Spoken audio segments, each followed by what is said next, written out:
ఒక అడవిలో గాడిద మరియు పులి ఉండేది. ఆ గాడిద పులి రెండు కలిసి ఉన్నప్పుడు గాడిద పులిని ఒక మాట అడుగుతుంది. పులి ఈ గడ్డి ఏ రంగులో ఉంది చెప్తావా అని గాడిద అడిగింది. అప్పుడు పులి చూసి ఇంకే రంగు ఉంది, గడ్డి అనేది ఆకుపచ్చగా ఉంది, పచ్చ రంగులో ఉందని చెప్పింది. అప్పుడు గాడిద చూసి ఏహే కాదు, ఇది నాకు ఎరుపు రంగులో కనిపిస్తుంది, కాబట్టి గడ్డి ఖచ్చితంగా ఎరుపు రంగులో ఉందని గాడిద చెప్పింది.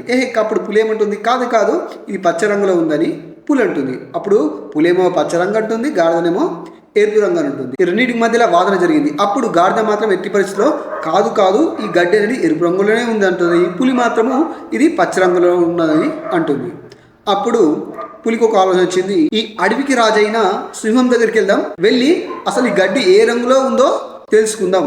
ఈ పులి గాడిద కలిసి అడవికి రాజైన సింహం దగ్గరికి వెళ్ళింది. అప్పుడు పులి అడుగుతుంది, సింహమా మా ఇద్దరి మధ్యలో పెద్ద సమస్య వచ్చి పడింది. గడ్డేమో ఆకుపచ్చ రంగులో ఉందని గాడిద అంటుంది, కాదు ఎరుపు రంగులో ఉందని నేను అంటున్నా. ఈ గడ్డి ఏ రంగులో ఉంది మన సింహాన్ని పులి అడిగింది. అప్పుడు సింహం చిన్నగా నవ్వుతూ ఈ గాడిద చెప్పినట్టు గడ్డి అనేది ఎరుపు రంగులో ఉంది, గాడిదదే కరెక్ట్ అని చెప్పి గాడిదని పంపించింది. పులి సింహం దగ్గరికి వచ్చి అడుగుతుంది, సింహమా నేను చెప్పు ఈ గడ్డి ఏ రంగులో ఉంది? అప్పుడు సింహం చిన్నగా నవ్వి అసలు ఇంతకు నువ్వెవరు, నేను పులినని చెప్పింది. నువ్వు ఒక పులివై ఉండి ఒక గాడితో వాదన పెట్టుకొని ఇది పచ్చ రంగులుందా ఎరుపు రంగులా అని తెలివి తక్క ప్రశ్నలు అడుగుతూ నీ టయాన్ని వృధా చేసుకుంటున్నావు.